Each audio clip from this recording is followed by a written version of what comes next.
dit avec Arnaud que finalement, on allait sûrement organiser un prochain workshop du labo, LAPS, autour de l'acte et de l'activité de pensée. Parce que finalement, comment représenter un personnage qui pense, comment représenter un personnage qui cherche. Et il s'avère que les dialogues des philosophes empiristes sont un formidable exemple que la pensée peut être autre chose qu'une exposition unilatérale d'idées par un auteur qui détiendrait la vérité. Donc dans le temps qui m'est imparti ce matin, je vais plus particulièrement parler de Berkeley et de Hume. Et j'aimerais m'attacher à comprendre en quoi la scène de dispute fait partie véritablement d'une méthode expérimentale de la pensée, spécifique donc à l'empirisme. Et comment cette théâtralisation des idées va continuer à avoir des relais très vivaces au XXe siècle, notamment dans la philosophie de Gilles Deleuze, qui est auteur d'un livre sur Hume en 1953, et qui qualifie ce dispositif dramaturgique de méthode de dramatisation, plaidant donc pour une structuration non spéculative de l'émergence des idées, un théâtre où des personnages conceptuels affleurent. Je rappelle brièvement que l'empirisme domine l'Angleterre du XVIIe et du XVIIIe siècle, et c'est une doctrine selon laquelle toute connaissance procède des sens. L'esprit est semblable à une table rase sur laquelle viennent s'imprimer les représentations que les sens lui fournissent, et les concepts naissent de la sensibilité et non des idées a priori. Donc la connaissance commence et finit avec l'expérience. Berkeley est irlandais, il est l'auteur de 3 dialogues entre Hylas et Philonous en 1713, qui met en scène Philonous, spiritualiste, son porte-parole, et Hylas, qui joue le rôle de l'objecteur, défenseur de la doctrine matérialiste. Arnaud va nous lire l'avertissement des 3 dialogues. Dialogue entre Hylas et Philonous, dont le but est de démontrer clairement la réalité et la perfection de l'entendement humain, la nature incorporelle de l'âme, et la providence immédiate de la divinité contre les sceptiques et les athées, et d'ouvrir une méthode pour rendre les sciences plus aisées, plus utiles et plus abrégées. Par Georges Berkeley. Préface de l'auteur. Quoique les hommes conviennent unanimement que la spéculation doit toujours avoir pour but la pratique, ou qu'il faut la rapporter constamment à la perfection et à la règle de nos mœurs et de nos actions, ceux qui s'occupent le plus des études spéculatives semblent néanmoins être généralement d'un sentiment différent. En effet, si nous considérons les peines qu'on a prises pour obscurcir les choses les plus claires, nous ne regarderons pas comme une chose étrange que beaucoup de gens qui ont du loisir et de la curiosité s'arrêtent dès les premiers pas qu'ils font à des recherches infructueuses, sans descendre jusqu'aux parties pratiques qui pourraient seules les diriger dans la conduite de leur vie. Dans les principes ordinaires des philosophes, les perceptions que nous avons des choses ne suffisent pas pour nous assurer de leur existence. On nous enseigne à distinguer leur nature réelle de celle qui tombe sous les sens. De là, le scepticisme et les paradoxes. Ce n'est pas assez que nous voyions, que nous touchions, que nous goûtions et que nous sentions une chose. Les sens sont trompeurs, la raison défectueuse. On passe la vie à douter de choses dont le commun des hommes aperçoit évidemment la vérité, ou bien à en croire dont le commun des hommes ne fait que rire et qu'il se contente même de mépriser. Je préfère présenter mes sentiments sous la forme du dialogue, c'est-à-dire de la manière la plus familière et la plus propre à les faire jaillir aisément. Si l'on admet pour vrai les principes que je vais tâcher de répandre parmi les hommes, les conséquences qui, à mon avis, s'ensuivront immédiatement de là, feront que, l'athéisme et le scepticisme tomberont d'accord totalement, que plusieurs points embarrassants et obscurs se trouveront éclaircis, que de grandes difficultés seront résolues, que la spéculation sera désormais relative à la pratique et que les hommes seront ramenés des paradoxes au bon sens. Dialogue 1. Philonous. Bonjour Hylas, je ne m'attendais pas à vous trouver hors de chez vous de si bonne heure. Hylas, il est vrai que c'est une chose un peu extraordinaire, mais mon esprit est si occupé d'un sujet dont je me suis entretenu hier au soir que, n'ayant pu dormir de la nuit, j'ai pris le parti de me lever et de venir jouir d'une petite promenade. Philonous. Mais j'appréhende de vous interrompre car vous me paraissez fort appliqué à quelque chose. Hylas. Ah, mes pensées coulent au contraire plus librement quand je converse avec un ami que quand je suis seul. Tout ce que je vous demande, c'est de souffrir que je vous fasse part de mes réflexions. Philonous. Avec grand plaisir. Depuis que j'ai entièrement abandonné des notions métaphysiques et suis retourné aux préceptes clairs et simples de la nature et de ce qu'on appelle le sens commun, je me trouve merveilleusement éclairé et je suis en état de comprendre facilement un grand nombre de choses qui me paraissaient auparavant comme autant de mystères et autant d'énigmes. Donc on a chez Berkeley finalement des passages de dispute qui sont véritablement des méthodes de recherche scientifique. Et cette méthode permet de faire émerger des idées dans le cours de la conversation, dans le cours de la promenade. Et Berkeley valorise véritablement la pratique et préconise d'abandonner la spéculation aux philosophes rationalistes qui considèrent les idées comme a priori. Différemment, le philosophe écossais David Hume est l'auteur des dialogues sur la religion naturelle qu'il achève d'écrire en 1776. Les dialogues mettent en scène 3 personnages qui débattent de la nature et de l'existence de Dieu. Pensez à 1, pensez à 2, pensez à 3, tout cela engage des stratégies énonciatrices différentes. L'avertissement de Pamphile à Hermippe justifie l'emploi du dialogue.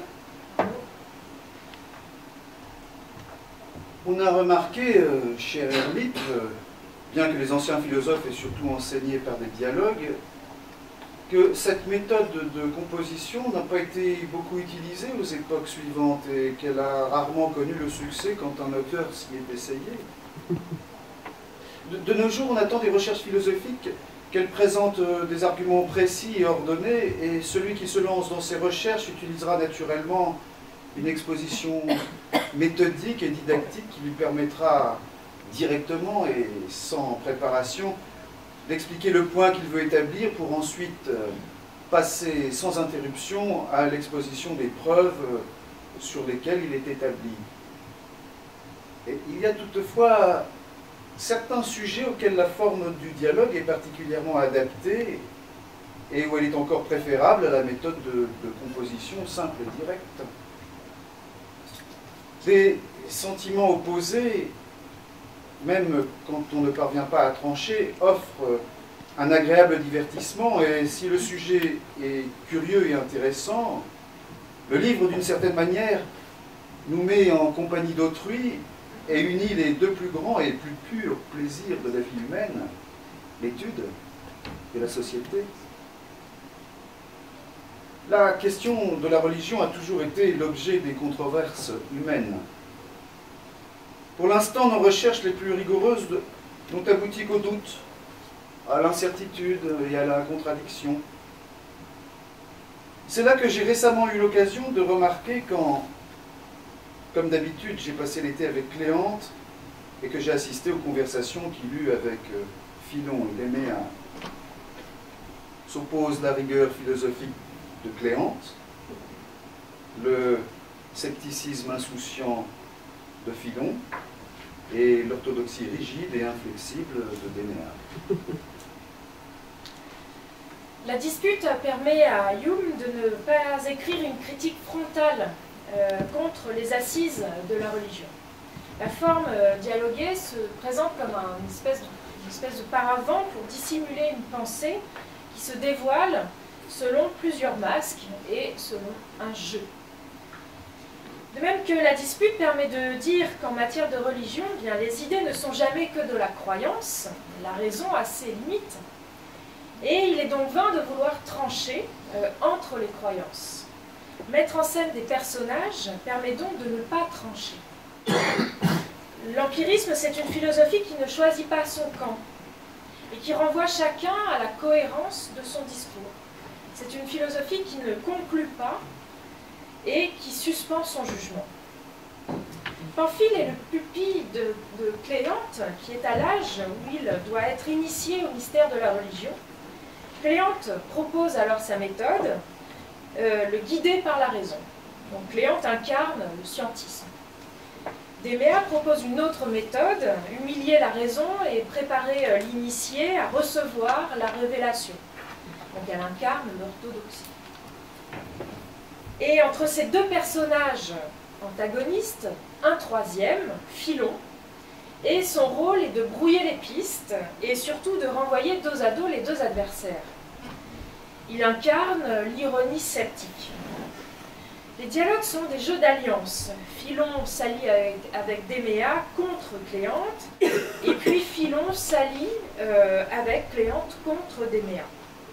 Et si Déméa se révèle être un faire-valoir, Hume distille sa philosophie dans Philon et Cléante.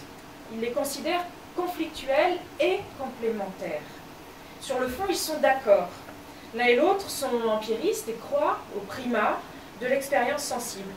Et donc c'est sur un fond d'accord tacite que vient se greffer leurs deux divergences. Des différences théoriques mais aussi stratégiques. On lit de véritables passe-passe entre Philon et Cléante. Les remarques de Cléante obligent Philon à préciser son scepticisme. Déméa fixe ensuite les règles de la discussion.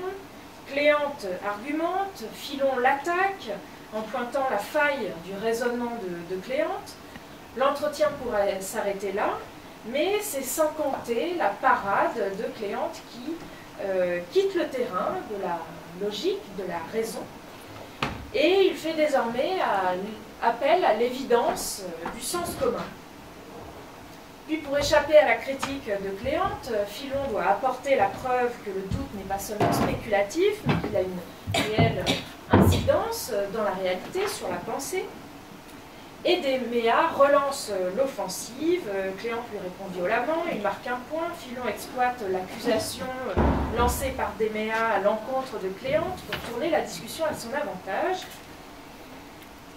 Et donc sur le plan théorique, vers la moitié du dialogue, Philon semble l'emporter, mais il est vrai que Cléante brille par la force de conviction de ses idées.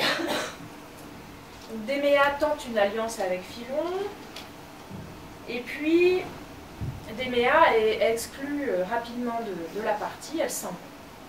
Mais la dernière partie du dialogue s'ouvre sur un coup de théâtre. Philon épouse soudainement les thèses de Cléante, et c'est un stratagème. Il met en scène son propre doute, il suspend provisoirement son jugement de manière à ne pas enferrer la pensée, et cette stratégie permet de réconcilier l'athée et le théiste en réduisant à une simple querelle de mots l'objet de la controverse. Philon finalement met en garde contre les pièges du langage qui crispent les idées, et le doute permet, lui permet de dénoncer un verbalisme qui pourrait tourner à vide, un verbalisme creux. Et il montre que les deux personnages sont finalement en désaccord d'un point de vue cognitif et verbal, mais sont en réalité d'accord sur l'essentiel. Donc le dialogue de Hume est fait de revirements, de jeux d'alliance, de stratagèmes, dans le seul but de prendre plaisir à échanger des idées. Et c'est une particularité de la pensée humienne que le philosophe Gilles Deleuze ne manque pas de saluer dans un article qui a été publié dans le volume L'île déserte. Hume, un nouveau ton en philosophie, une extraordinaire simplicité et fermeté se dégagent d'une grande complexité des arguments qui font intervenir à la fois l'exercice des fictions, la science de la nature humaine, la pratique des artifices. Une sorte de philosophie populaire et scientifique, une pop philosophie. Et pour idéal, une clarté décisive, qui n'est pas celle des idées, mais celle des relations et des opérations. C'est cette clarté qu'il essaiera d'imposer de plus en plus dans ses livres. Les admirables dialogues de la religion naturelle qui paraissent après la mort de Hume retrouvent à la fois le plus complexe et le plus clair. C'est peut-être le seul cas de véritable dialogue en philosophie, parce qu'il n'y a pas seulement deux personnages, mais trois, et qui n'ont pas des rôles univoques, mais qui nouent des alliances provisoires, les rompent, se réconcilient, etc. Déméa, le tenant de la religion révélée, Cléante, le représentant de la religion naturelle, Philon, le sceptique. L'humour de Hume-Philon n'est pas seulement une manière de mettre tout le monde d'accord au nom d'un scepticisme qui répartit les degrés, mais déjà une façon de rompre même avec les courants dominants du XVIIIe siècle pour préfigurer une pensée de l'avenir. Pour Deleuze, toute l'histoire de la philosophie est une vaste dispute philosophique, transhistorique. Lui-même ne fait que converser avec Hume, Kant, Nietzsche, Kierkegaard. Et cette confrontation avec l'autre permet un décentrement de la pensée et une élévation de cette dernière à la énième puissance. Ce sont les mots de Deleuze. Il précise que la dispute philosophique permet d'engager des pourparlers avec soi-même, de mener des guerres sans bataille avec ses interlocuteurs, de mener une guérilla contre les certitudes de ce que sont les choses et de comment elles se disent.